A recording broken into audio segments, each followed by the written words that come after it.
Thinking सवाल करो भक्त जाओ मैं दिन भर बिना सोए कैसे जागता हूँ। अरे वो पर्स वाला और वो आम वाला सवाल पूछे नहीं यार। अरे मेरे से भी कुछ टफ सवाल पूछो कि आम कैसे खाता हूँ, अरे टिकोला कैसे तोड़ता हूँ, रैपिड फायर पूछो अनार देख के क्या सोचता हूँ। तो मैं ऐसे किसी आदमी को धरती पे नहीं जानता जो सोया नहीं है। देश के लिए अगर सोचेंगे तो नहीं सोएंगे। देश स्टैच्यू ऑफ यूनिटी, इन सब चीजों में सरदार पटेल जी की मूर्ति आप 3000 करोड़ के बनाए वो जिंदा होते तो खुद ही पसंद नहीं करते। उनके नाम पे जो इंस्टीट्यूट चल रहे हैं उनकी हालत थोड़ी बेहतर हो जाती तो और ज्यादा अच्छा होता। हमने सोचा कि पेशेंटली हम सवाल पूछेंगे रवि से, पेशेंटली, लेकिन मानने को तैयार ही नहीं है जब इंसान, तो हम क्या कर सकते हैं। आधा घंटा पूरा सवाल पूछा लेकिन आज तक ये बात मानने को तैयार नहीं है। कोई हर चीज का ऐसे एकदम बहुत स्मूथ आदमी है, हर चीज में ऐसे ऐसे करके निकल जाता है, लेकिन अभी हम नहीं छोड़ेंगे। भक्त बनर्जी भी ऐसे नहीं मानता है। अरे वो पर्स वाला और वो आम वाला सवाल पूछे नहीं यार। अरे ऐसे भी कुछ टफ सवाल पूछो कि आम कैसे खाता हूँ, अरे टिकोला कैसे तोड़ता हूँ। ये बढ़िया था गुरु। अभी टफ पूछते हैं आपसे। तो रुको जरा, सबर करो। टफ पूछते हैं आपसे। रैपिड फायर पूछो अनार देख के क्या सोचता हूँ। राजा जी अपनी शक्तियों का पूरा इस्तेमाल कर रहे हो। आप कुछ थिंकिंग सवाल करो भक्त है थिंकिंग सवाल। आप एक्टर पे मत जाओ। एक्टर का मैं सवाल दिन भर बिना सोए कैसे जागता हूँ, पूछो ना। कितने घंटे सोते हैं वैसे आप?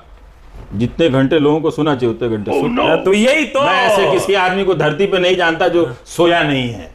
देश के लिए अगर सोचेंगे तो नहीं सोएंगे। देश की अवस्था।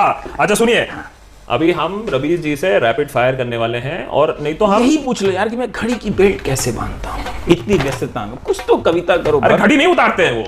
सुनिए मेरी बात। रैपिड फायर राउंड, 25 सवाल 25 शब्द, उसका जवाब रवि जी। रैपिड फायर वाला बड़ा मुश्किल है। हाँ अब आए लाइन पे। हाँ मालूम था, क्योंकि इसमें हम नहीं तो टिक टिक 1 टिक टिक 2 शुरू कर देंगे अगर जवाब नहीं देंगे। हाँ तो 25 शब्द हैं और उनके जवाब इमीडिएटली देने होंगे, और वो भी एक शब्द में मैक्सिमम। चलिए हम बहुत जेनरस आदमी हैं, एक लाइन में, लेकिन उससे कम, उससे ज्यादा नहीं। शुरू करें?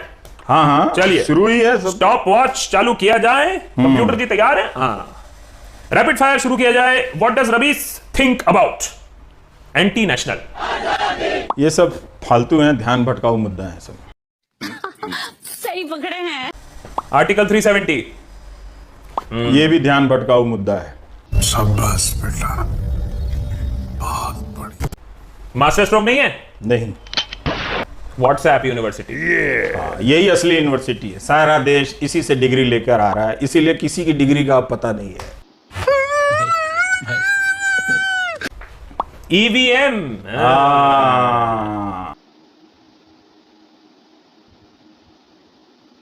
ध्यान से बोलिएगा, ध्यान से बोलिएगा। मशीन चलाने वाले ठीक नहीं है, उन पे बड़े सवाल उठे थे चुनाव में।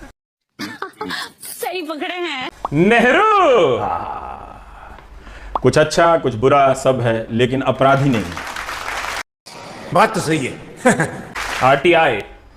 हाँ इसको तो बंद कर दिए। उन्होंने सोचा कि प्रेस तो को अब सूचना की जरूरत नहीं रही थी, आरटीआई का झंझट क्यों। मर्यादा रखिए। बंद करो इसको, एक तरह से कसो इसका चारों तरफ। गवर्नमेंट या सरकार, आप क्या समझते हैं? सरकार का मतलब वो होता है जो सुने समझे और इस तरह से चले कि किसी को उससे डर ना लगे। समझ रहे हो? समझ रहे हो? समझ रहे हो ना? आपको डर लगता है? मुझे डर नहीं लगता है, पर उसकी देह भाषा जो है ना वो डराने की है। संविधान, ये हमारी पहचान का पहला और आखिरी किताब होनी चाहिए, विधान होना चाहिए। सवाल पूछना बहुत पूछते हैं, सबसे जरूरी है। क्या सरकार पर सवाल उठाने वाले अब माफी मांगेंगे, पूछता है भारत। नरेंद्र मोदी जी देखिए प्रधानमंत्री हैं। बस सोच लिया। अच्छा गया आपने ज्यादा नहीं बोला। डर चाहिए नहीं, डरना नहीं चाहिए, तो उससे ज्यादा सीरियस है कि डराना नहीं चाहिए किसी को। धर्म, ठीक है, बहुत सारे लोग इसमें जीते हैं, हम सब इसमें आए हैं, हम सब इससे जाते हैं। ये रैपिड फायर का सवाल नहीं है। चलिए अगला बता दीजिए। मैं कृष्ण नहीं हूं कि धर्म और सत्य पूछ दिया और मैंने कहा हाँ अर्जुन अभी इतना अहंकारी नहीं हुआ हूं यार। ये तो भक्ति जब जिसकी होती है वो बता सकता ये है। बड़े बड़े महापुरुष लोग धर्म पे किताबें लिखते हैं, चर्चाएं करते हैं, मैं उसको रैपिड फायर में उनका काम क्यों खराब करूं। गौ रक्षक। ये लोग डरावने लोग हैं, सही पकड़े हैं। ये गाय की रक्षा नहीं करते हैं।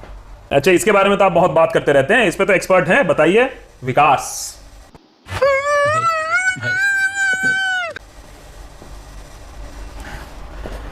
70% बोगस।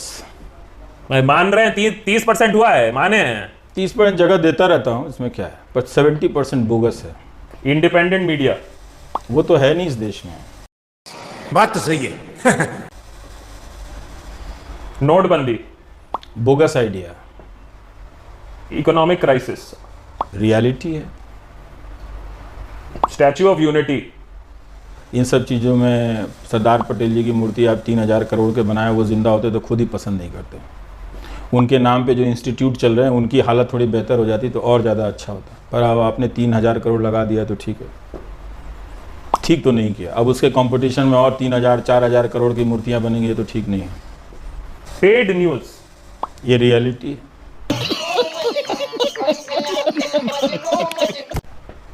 पेड सिर्फ पैसे से नहीं होता, बहुत तरह का पावर में आपको एकोमोडेट किया जाता है, उससे आपको कंधे पे हाथ रखा जाता है, बहुत तरह का एक्सेस मिलता है, वो सब पेड का पार्ट है। ये जो भाई भाई चिल्ला रहे हैं ना लोग आजकल खराब अंग्रेजी में, वो सब पेड न्यूज़ है। और आखिरी वाला थोड़ा सोच के बताइएगा। फासिज्म। क्या है कि आज के संकट को मैं पुराने शब्दों और रूपकों से नहीं समझता। अभी जो क्राइसिस है वो दुनिया में हर समय हर चीज़ किसी न किसी चीज़ से मिलती जुलती रहती है। अभी जो हो रहा है वो काफ़ी अलग है और अनदेखा है। आप लेकिन लोकतंत्र कहने को रह गया है। ये बढ़िया था गुरु। तो आप आशा छोड़ दिए हैं क्या? नहीं, जो मैं देख रहा हूँ उसको बोलना निराशावादी होना नहीं है, आशावादी होना है। क्योंकि मेरे चश्मे का रेंज ठीक है दोस्त। ये सही बात बोला। तो आशा रखते हैं और आशा सब रखते अच्छा हैं। होगा, चिंता नहीं करो, सब अच्छा होगा। आप भी बदलोगे, हाँ। आप भी अच्छे बनोगे, आप भी, है आप ना? भी। वरना नहीं अच्छे बनोगे तो पावर एंजॉय भी नहीं कर पाओगे, दूसरे को गाली देने में ही 10-15 साल निकल जाएंगे। नहीं, हम तो एंजॉय कर रहे हैं। प्यार से आम खाया करो। आम खाएंगे, सीखो, आम कैसे खाते हैं। आम खाएंगे और थोड़ा सा ये वाला भक्त अच्छा है। हम थोड़ा वॉल्यूम डाउन कर लेंगे, थोड़ा वॉल्यूम वायलेंट नहीं है कम से कम। अरे वायलेंस है, अब तो सब फाइलों से होता है, वायलेंट क्यों होंगे? हम एडवांस हो गए, वर्जन 2.0 है। 4.0 का नारा आ गया भाई साहब।